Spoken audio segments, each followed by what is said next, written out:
لے جناب، امریکہ سے وہ ٹیلی فون آ گیا جس کا انتظار کیا جا رہا تھا۔ اب یہ فون کس کے لیے آیا، کب آیا، کیسے آیا، اور پاکستانی قوم اس پہ خوش کیوں ہے، گورنمنٹ اپنی بغلیں کیوں بجا رہی ہے، اور اسٹیبلشمنٹ اور امریکہ کے جو رابطے ہیں وہ اب مزید استوار ہوئے ہیں یا نہیں ہوئے، یہ ہم آپ کو پوری تفصیل کے ساتھ آج کے ویلاگ میں بتائیں گے۔ اور پاکستان تحریک انصاف نے ایجنسیوں پہ الزامات لگانے شروع کر دیے ہیں۔ اب یہ الزامات کس پیرائے میں ہو رہے ہیں اور یہ کیوں لگائے جا رہے ہیں اور کون لگا رہا ہے، یہ بھی ہم آپ کو آج کے ویلاگ میں پوری تفصیل سے بتائیں گے۔ اور امریکہ اور پاکستان کے درمیان جو ریلیشنز دوبارہ ڈیولپ ہو رہے ہیں، پاکستان تحریک انصاف نے اب تیسرے آپشن پہ کام کرنا شروع کر دیا۔ اب یہ تیسرا آپشن کیا ہے، بلکہ دوسرا کیا تھا اور پہلا کیا تھا، یہ بھی ہم آپ کو آج کے ویلاگ میں پوری تفصیل کے ساتھ بتائیں گے۔ لیکن ویلاگ کی طرف جانے سے پہلے میری آپ سے ریکویسٹ ہے کہ چینل کو سبسکرائب ضرور کیجیے گا، اور یہ جو بیل آئیکن ہے اس کو ضرور پریس کریں تاکہ نوٹیفیکیشن آپ کو ملتا رہے۔ اور یہ یاد رکھیں کہ ہر اچھی بات صدقہ جاریہ ہوتی ہے۔ اگر آپ کو یہ ویلاگ اچھا لگے تو کسی نہ کسی کے ساتھ ضرور شیئر کیجیے گا۔ اور ہم نے اپنا کالم 0 پوائنٹ اب آڈیو فارم میں بھی لانچ کر دی ہے، آپ اس لنک کے اوپر کلک کر کے اب ہمارا کالم سن بھی سکتے ہیں۔ السلام علیکم ناظرین، میں ہوں فاروق عباس نیوٹرل بائی جاوید چودھری میں۔ ناظرین، آج پاکستان کی حکومت اپنے آپ کو بہت مضبوط محسوس کر رہی ہے۔ پاکستانی اسٹیبلشمنٹ کی، پاکستانی حکومت کی آج تعریف ہوئی ہے ایک سپر پاور کی طرف سے۔ ڈونلڈ ٹرمپ نے جب سے حلف اٹھایا تب سے اگر انہوں نے کسی کی تعریف کی ہے تو وہ واحد ملک پاکستان ہے۔ اور امریکہ سے ایک خاص کال آئی ہے۔ یہ کال کیوں آئی ہے، یہ کال کس کو آئی ہے، یہ پوری ڈیٹیل سے سٹوری آپ کو بتاتے ہیں۔ اور دیکھیے، پاکستان کا احسان بہت زیادہ ہے ڈونلڈ ٹرمپ پہ، کیونکہ ڈونلڈ ٹرمپ نے کانگریس سے پہلا خطاب کیا تھا، مشترکہ اجلاس ہو رہا تھا، اس کے اندر پریزیڈنٹ کا خطاب تھا، اور یہ جو خطاب ہے یہ امریکہ کی تاریخ کا سب سے لمبا خطاب ہے۔ 1 گھنٹہ 39 منٹ انہوں نے خطاب کیا۔ اس سے پہلے بل کلنٹن نے خطاب کیا تھا 1 گھنٹہ 5 منٹ۔ اچھا، تو ٹرمپ جب بولنے پہ آتا ہے تو بولنے پہ آتا ہے، پھر ریکارڈ تو قائم کر دیتا ہے۔ اور اس پہلے خطاب میں ظاہر ہے انہوں نے اپنی قوم کو کوئی نہ کوئی خوشخبری سنانی تھی، اور وہ خوشخبری پاکستان نے ان کو دے دی۔ تو میرا خیال ہے پاکستان کا احسان ہے اس کے ڈونلڈ ٹرمپ کے اوپر کہ پاکستان نے اسے اپنی قوم کو خوشخبری سنانے کا ایک موقع دے دیا۔ اور وہ موقع ظاہر ہے ایک موسٹ وانٹیڈ دہشت گرد تھا جس کو انہیں تلاش تھی، جس کی اور جس کے لیے وہ مرے جا رہے تھے۔ ان کی پوری کوشش تھی کہ کسی نہ کسی طریقے سے انہیں محمد شریف اللہ مل جائے۔ اب یہ شریف اللہ مل گیا ان کو، اور اب اس کے لیے یہ شریف اللہ ذہن میں رکھیے گا کہ یہ پہلے گرفتار بھی ہوا تھا ایک مرتبہ، پھر یہ کابل جیل کے اندر تھا، پھر کابل جیل توڑ کے باہر نکلا تھا۔ داعش کا یہ کمانڈر تھا اور بہت تیز آدمی تھا، اور اس نے جب کابل ایئرپورٹ کے اوپر حملہ کروایا تو باقاعدہ یہ ریکی کرتا رہا، پھر اس نے نگرانی کی، پھر اس نے لوگ ہائر کیے، اور پھر انہوں نے اپنے آپ کو وہاں پہ بلاسٹ کیا۔ 183 لوگ اس میں مارے گئے، 13 اس کے اندر امریکنز تھے، اور 170 جو تھے وہ افغان تھے۔ لیکن ظاہر افغان جو مرنے والے ان کو کون پوچھتا ہے، ان کی گورنمنٹ نے نہیں پوچھا، تو ظاہر امریکہ کو کیا تکلیف ہو سکتی ہے ان کی۔ لیکن امریکنز کی یہ ہسٹری ہے کہ وہ اپنے فوجیوں کی جو ہلاکت ہوتی ہے اس کے اوپر جو حملہ ہوتا ہے اسے اپنے اوپر حملہ سمجھتے ہیں، بہت سیریس لیتے ہیں۔ فوجیوں کے معاملے میں بہت امریکہ جو ہے بہت ہی ٹچی ہے۔ تو سب انہوں نے انکوائریاں کھڑی کر دی تھیں ود ان اسٹیبلشمنٹ، انہوں نے وہاں پہ اپنے لوگوں کی بھی انکوائری کی کہ جب ہر چیز SOPs کے مطابق چل رہی تھی تو اس دن یہ SOPs وائلیٹ کیوں ہوئے، اور کیوں جو سولجر تھے امریکنز ان کو اس طرح ویزیبل رکھا گیا تھا کہ وہ ہلاک ہو جائیں، اور کون لوگ ان کے ساتھ ملے ہوئے ہیں وغیرہ پر آج بھی بلکہ انکوائری چل رہی ہے، اور اس کی رپورٹ جو ہے نا بار بار دی گئی۔ پھر اس کے بعد ایک خبر گردش کرنے لگی کہ ان کو جی طالبان نے قتل کر دیا ہے، شریف اللہ کو شریف اللہ مارا گیا ہے، وہ اب ہے ہی نہیں کسی جگہ پہ۔ لیکن اس کے باوجود امریکن سے اس کے اوپر یقین نہیں کیا، کیونکہ ان کا خیال یہ تھا جب تک ہمیں اس کی لاش نہیں ملے گی یا DNA کنفرم نہیں ہوگا اس وقت تک ہم اس کا پیچھا کریں گے۔ وہ پیچھا کرتے رہے۔ اور پھر اس دوران جب ڈونلڈ ٹرمپ آئے تو ڈونلڈ ٹرمپ نے اگلے دن ہی جو فرسٹ میٹنگ تھی ان میں CIA کے چیف کو بلایا، FBI کے چیف کو بلایا۔ FBI کے چیف جو ہیں کاش پٹیل، انہیں کہا گیا کہ آپ نے بھی اس پہ کام کرنا ہے، اور ساتھ ساتھ جان ریٹ کلف جو ہیں جو ان کے CIA کے چیف ہیں، ڈائریکٹر ہیں، ان دونوں کو کہا کہ جی آپ پاکستان کے ساتھ رابطہ کریں، رابطہ کرنے کے بعد پاکستان کی مدد لیں اور اس بندے کو ٹریس کریں۔ اور ساتھ اس نے کہا کہ میں یہ خوشخبری سنانا چاہتا ہوں اپنی قوم کو کہ وہ بندہ جو 2021 میں گم ہوا تھا، غائب ہوا تھا، ہم نے اسے ٹریس کر لیا، اور اسے باقاعدہ ہم آ کے امریکہ کے اندر ٹرائل کر رہے ہیں۔ ٹھیک ہے، تو یہ انہوں نے ٹارگٹ دیا۔ اس کے بعد ظاہر ہے جو CIA کے ڈائریکٹر ہیں انہوں نے پاکستان کے ISI چیف سے رابطہ کیا، جنرل عاصم ملک صاحب سے۔ پھر دوسری میٹنگ ان کی میونخ کے اندر ہوئی، وہاں پہ سیکیورٹی میٹنگ چل رہی تھی، اور اس کے اندر ہمارے ISI کے چیف بھی تھے، اور اس ریڈ کلف بھی تھا وہاں پہ۔ ان دونوں کی وہاں پہ ملاقات ہوئی اور پھر جو دونوں نے اپنے کچھ پوائنٹس ایکسچینج کیے اور اس کے بعد یہ کام چلتا رہا. اب سی آئی اے اس کے پیچھے لگا ہوا تھا, سی آئی اے نے اس کو ٹریس کر لیا. ٹریس کرنے کے بعد سی آئی اے کی کوشش تھی کہ یہ پاکستان کے بارڈر تک پہنچ جائے تاکہ پاکستانی اتھارٹیز اسے گرفتار کر سکے, اور وہ اسے زندہ لے کے جانا چاہتے تھے, اسے مارنا نہیں چاہتے تھے. مارنا بڑا آسان تھا امریکہ کے لیے کہ وہ ایک میزائل مارتا, ڈرون کے ذریعے اس کو ٹریس کرتا اور اس کے بعد ختم کر دیتا اس کو. لیکن وہ یہ چاہتے ہیں کہ اس کا باقاعدہ ٹرائل ہو, تاکہ امریکن قوم دیکھے اور جو میڈیا ہے وہ اس کو روزانہ کی بنیاد پہ کوریج دے اس کو, تاکہ پتہ چلے کہ اگر امریکہ کے ساتھ کوئی اس ٹائپ کا کانٹ ہوگا تو اس کو امریکنز بھولیں گے نہیں, اور الٹیمیٹلی اس کو تلاش کر کے امریکہ کے اندر ٹرائل کر کے اس کو سزا دیں گے. صحیح ہے. تو یہ سلسلہ چلتا رہا. بہرحال الٹیمیٹلی پاکستان کی طرف سے بھی ایک ٹاسک فورس بنائی گئی تھی باقاعدہ, جس کا کام یہ تھا, ریپڈ فورس آپ یہ کہہ لیں کہ جس کا کام یہ تھا کہ اسرا شریف اللہ کو گرفتار کرنا ہے. ٹھیک ہے. سی آئی اے کی طرف سے, ایف بی آئی کی طرف سے بھی پوری انٹیلیجنس بھی دی گئی, انٹیلیجنس شیئر بھی کی گئی اور سیٹلائٹ امیجز بھی دیے گئے. اور جب وہ اس ریڈیس میں پہنچا کہ جہاں سے پاکستانی اتھارٹیز اس کو گرفتار کر سکتی ہیں, تو پھر سی آئی اے اور پاکستانی اتھارٹیز دونوں نے مل کے اس کو گرفتار کیا. 10 دن اسے پاکستان کے اندر رکھا, اس کی تفتیش ہوئی, انٹروگیشن ہوئی اس کی باقاعدہ, اور پھر اس کے جو ساتھی ہیں ان سب کا بارے میں پتہ کیا, معلومات اکٹھی کی گئی, انفارمیشن کلیکٹ کی گئی, اس کے بیانات ریکارڈ کیے گئے. اور جب یہ مکمل طور پہ تسلی ہوگی کہ واقع ہی یہ شریف اللہ ہے اور یہی مین ٹارگٹ تھا, یہی موسٹ وانٹیڈ پرسن تھا, اسی نے سب کچھ کیا تھا جو کابل کی وجہ کابل ایئرپورٹ کے اوپر جس کی وجہ سے 183 لوگ مارے گئے تھے, تو پھر اس کے بعد ڈونلڈ ٹرمپ کو بتا دیا کہ لیں جی آپ کا مجرم حاضر ہے. تو پھر ڈونلڈ ٹرمپ نے ظاہر کانگریس کے اجلاس سے خطاب کرنا تھا, تو وہاں پہ خطاب کرتے اس نے پاکستان کا شکریہ ادا کیا. اس میں سب سے جو دلچسپ بات ہے وہ دلچسپ بات یہ ہے کہ اس نے جب سے اقتدار سنبھالا ہے یہ پاکستان پہلا ملک ہے جس کا شکریہ ادا کیا ہے, ورنہ جو ملک اس کے سامنے چڑھ گیا نا جی اس نے اس کے کپڑے اتار دیے. کسی لیڈر کو نہیں بخشا, کسی ملک کو نہیں بخشا. اور ساتھ ساتھ یہ پہلی خوشخبری بھی تھی جو اس نے اپنی قوم کو دی, اور اس خوشخبری کا جو باعث ہے وہ پاکستان ہے اور جس کا اس نے شکریہ بھی ادا کیا. تو اب یہ امریکہ اور پاکستان کی جو اسٹیبلشمنٹ ہے میرا خیال ہے ان کے درمیان رابطے ہو گئے, اور اس کے بعد جو بڑی پیش رفت ہوئی وہ مائیکل والٹز کی کال ہے جو ان کے نیشنل سیکورٹی ایڈوائزر ہیں.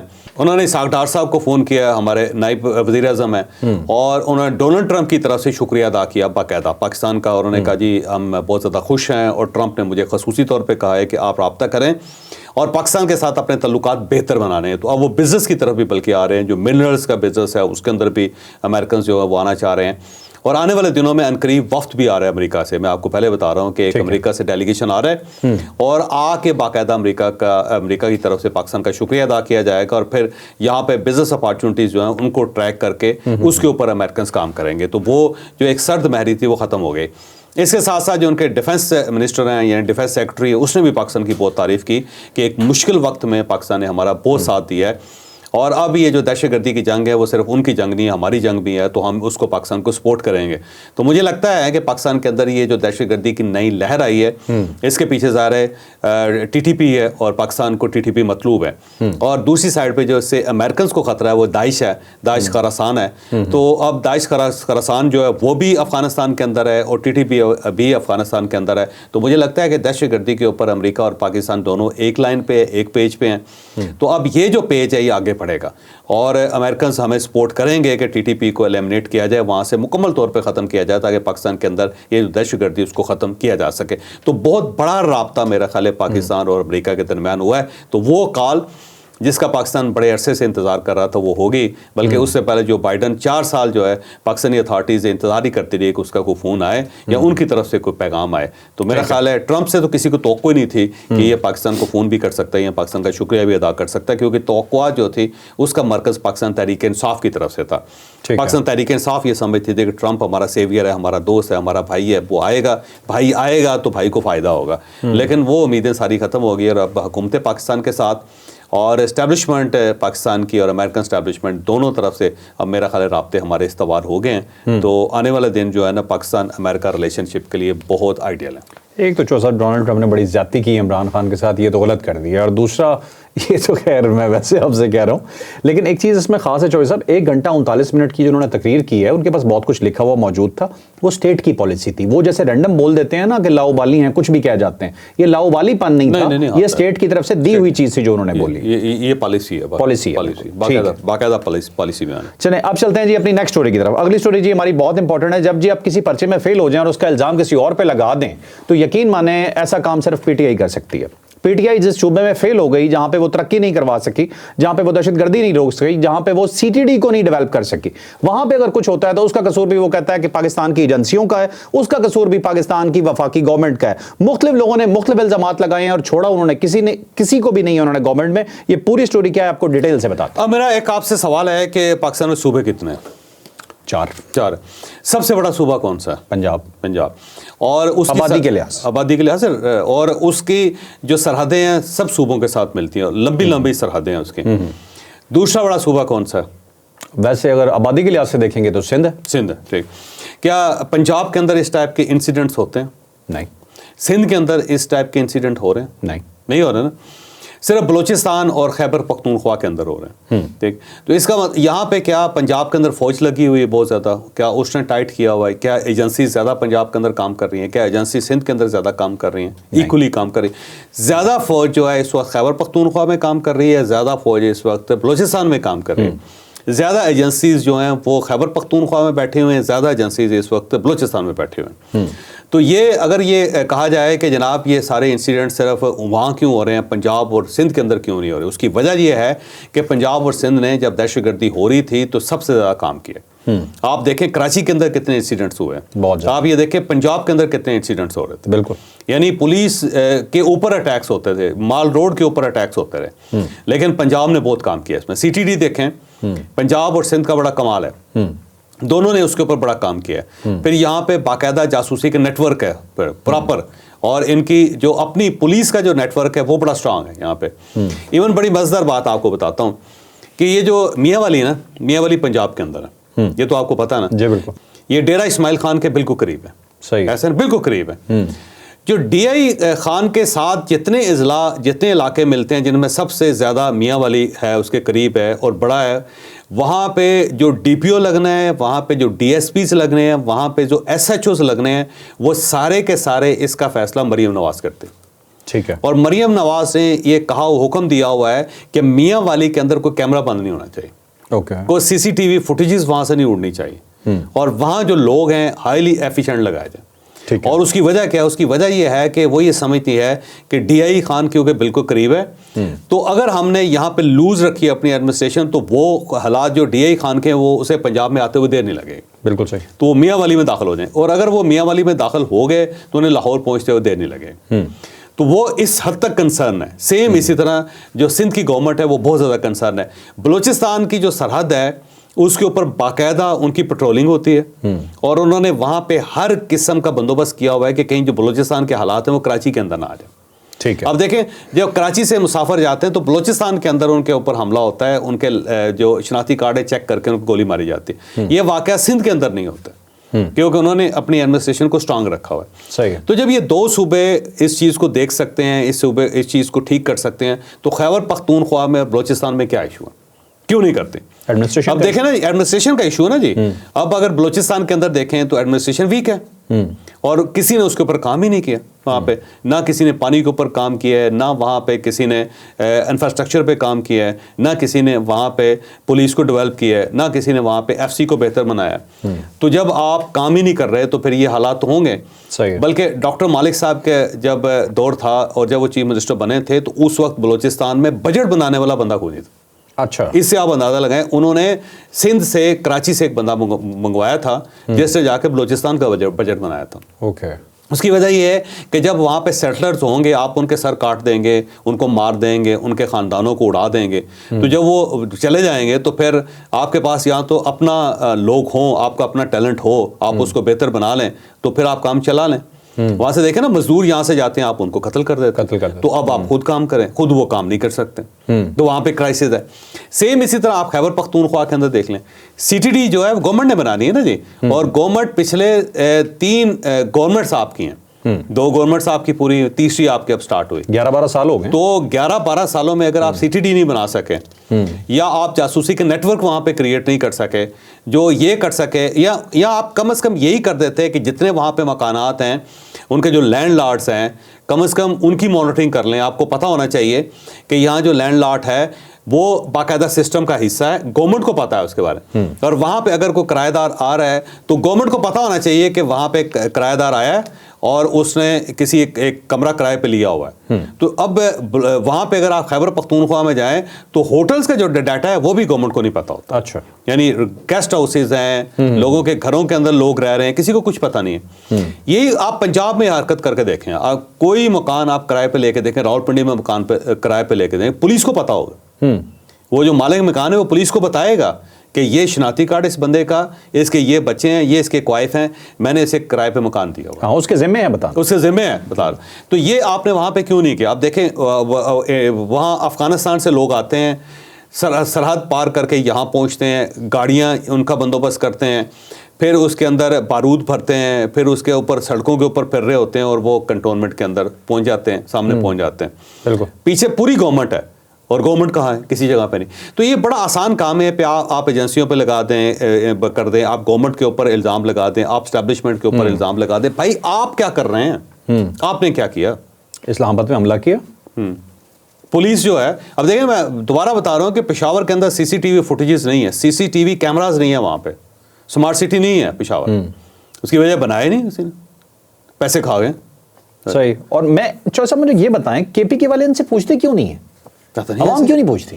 میرا خیال عوام زیادہ جذباتی, زیادہ ان کو جذباتی کر کے نا, جی خان سیویئر ہے, خان ہمارا اندر ہے, خان کو کھانا نہیں مل رہا, خان بیمار ہے, خان نے نہار منہ ساری کی ہے, تو اس سے کر کے خوش کر لیتے ہیں وہاں پہ. جبکہ لوگوں کو پوچھنا چاہیے کہ بھائی یہ ہو کیا رہا ہے یہاں پہ, یہ بھی تو ہونا چاہیے نا. اب دیکھیں بڑا آسان کام ہے نا, کل سلمان اکر راج صاحب نے الزام لگا دیا, عمر ایوب صاحب نے الزام لگا دیا, کنڈا پور صاحب نے الزام لگا دیا کہ جی یہ دیکھیں یہ ایجنسیز کا فیلئر ہے. بھائی ایجنسیز کا فیلئر تو پنجاب میں بھی ہونا چاہیے تھا نا, ایجنسیز کا فیلئر تو سندھ کے اندر بھی ہونا چاہیے. وہ کہتا ہے جی ایجنسیز PTI پہ لگی ہوئی ہیں, تو آپ کدھر لگے ہوئے ہیں اپنا بھی بتا دیں. اپنا میرا خیال ہے یہ کمپلیٹ فیلئر ہے خیبر پختونخوا میں PTI کا. ٹھیک ٹھیک, کوئی ایک کام تو کم از کم وہ کر سکتے تھے نا, چلے سیکیور ہی کر لیں اس کو. جو وہ کر سکتے تھے وہ کر رہے ہیں. ٹھیک ہے, اب چلتے ہیں جی اپنی اگلی سٹوری کی طرف. ہماری آخری سٹوری ہے جی, بہت امپورٹنٹ سٹوری ہے کہ PTI کا بیانیہ دفن ہو گیا جی. PTI مایوس ہو چکی ہے, جو امیدیں وہ لگا کے بیٹھے تھے وہ بالکل ختم ہو گئی ہیں. یہ بات ہم کیوں کر رہے ہیں, یہ ڈیٹیل سے سٹوری آپ کو بتاتے ہیں. PTI نے لابنگ بہت زیادہ کی تھی امریکہ کے اندر, اور جو ڈائسپورا ہے پاکستان تحریک انصاف کا, بلکہ پاکستان تحریک انصاف امریکہ USA جو ہے ان سے بڑا کام کیا, تو اس نے لابنگ بھی کی تھی. اور جب ڈونلڈ ٹرمپ الیکشن لڑ رہے تھے تو ان کو قائل کیا تھا کہ جب آپ پریزیڈنٹ بنیں گے تو آپ عمران خان صاحب کی آواز اٹھائیں گے, پاکستان کے اندر جمہوریت ہونی چاہیے, پاکستان کی جو آرمی ہے, جو اسٹیبلشمنٹ ہے وہ بہت ظلم کر رہی ہے, اس ظلم کے خلاف آپ آواز اٹھائیں گے. تو ٹرمپ نے یہ وعدہ بھی کیا ہوا تھا. تو بہت زیادہ امیدیں تھیں پاکستان تحریک انصاف کو, بلکہ عمران خان صاحب تو روزانہ کی بنیاد پہ یہ سوچتے تھے کہ کہیں نہ کہیں آج ٹلی کھڑکے گی, کہیں نہ کہیں سے آواز آئے گی, کہیں نہ کہیں سے میرے بارے میں پوچھے گا میرا دوست. تو یہ امیدیں ساری جو تھیں ڈونلڈ ٹرمپ کے ساتھ ان کی تھی, اور اس لیے وہاں پہ مظاہرے بھی بڑے کیے, انہوں نے پیسہ بھی بہت لگایا, وہاں پہ ہورڈنگز بہت لگائیں, گاڑیوں کے اوپر سکرینیں لگا کے تو پاکستان کی فوج کو بدنام کیا, اور یہ بتایا گیا کہ پاکستان کے اندر جمہوریت کا مذاق بن رہا ہے وغیرہ وغیرہ. لیکن شکریہ جو تھا وہ انہوں نے ڈونلڈ ٹرمپ نے پاکستان کا کر دیا, گورنمنٹ کا کر دیا, اور دوسرا FBI کے چیف کا, اور ساتھ ساتھ CIA کے چیف کا جو رابطہ ہو گیا وہ ISI کے ساتھ ہو گیا, اور شکریہ انہوں نے اسحاق ڈار صاحب کا کر دیا. یہ اصل سوال نہیں ہے, اس کے اندر سے میں سوال نکالنا ہوں, آپ پریشان ہو جائیں گے. اچھا نہیں, میں پہلے پریشان ہوں. ایک سائڈ PTI انٹیلیجنس کو برا کہہ رہی ہے, سارا کچھ آپ کے سامنے, ہم نے کہا جی بیانیہ بھی ان کا چلا گیا. اب وہ اسٹیبلشمنٹ سے بیک ڈور رابطے کر رہے ہیں, ان کے پاس آپشن کون سا بچا ہے؟ آپ نے آپشنز بتانے تھے. وہ آپشن کی طرف آ رہا ہوں میں. تو یہ بڑا ظاہر ہے ان کے لیے بڑی مایوسی والی بات تھی, ساری چیزیں تو ان کے ہاتھ سے نکل گئیں. ٹرمپ صاحب تو اسٹیبلشمنٹ کے ساتھ انہوں نے رابطہ کر لیا. تو اب جو ہے ظاہر ہے پہلا ان کا جو آپشن تھا احتجاج تھا, پہلا آپشن تھا الیکشن عمران خان صاحب کا, اور الیکشن میں ناکام ہو گئے, کامیاب ہونے کے باوجود ناکام ہو گئے, جیل سے باہر نہیں آ سکے. دوسرا آپشن انہوں نے کہا جی کہ اس بار پھٹیاں توڑ رہے ہیں آپ, عوام کا سیلاب لے کے, سونامی لے کے سڑکوں کے اوپر نکل آئے. وہ بڑی ٹرائی کی, نہ سونامی نکلا نہ یہاں پہ پھٹیاں ٹوٹیں. اب تیسرا آپشن ان کے پاس جو بچا ہے وہ تھا پہلے ٹرمپ, اب ٹرمپ کا آپشن بھی ختم ہو گیا. تو اب آپ یہ سمجھیں کہ نیکسٹ جو آپشن ہے ان کا وہ اسٹیبلشمنٹ کے ساتھ رابطہ ہے. تو اب عمران خان صاحب کی پارٹی سیریسلی سوچ رہی ہے کہ وہ اسٹیبلشمنٹ سے رابطہ کر کے کچھ درمیان کا راستہ نکالے, کوئی معافی تلافی کروائے. شاہ صاحب کس منہ سے جائیں گے؟ یہ چلے جائیں گے, کوئی مسئلہ نہیں, اسی منہ سے چلے جائیں گے, کوئی نیا منہ لانے کی ضرورت ہے. اس سے پہلے عمران خان صاحب نے فواد چودھری صاحب کو بھیجا مولانا فضل الرحمان صاحب کے پاس. اچھا. اور مولانا فضل الرحمان صاحب کو قائل کرنے کی کوشش کرتے رہے فواد چودھری صاحب عمران خان صاحب کے بہاف پہ.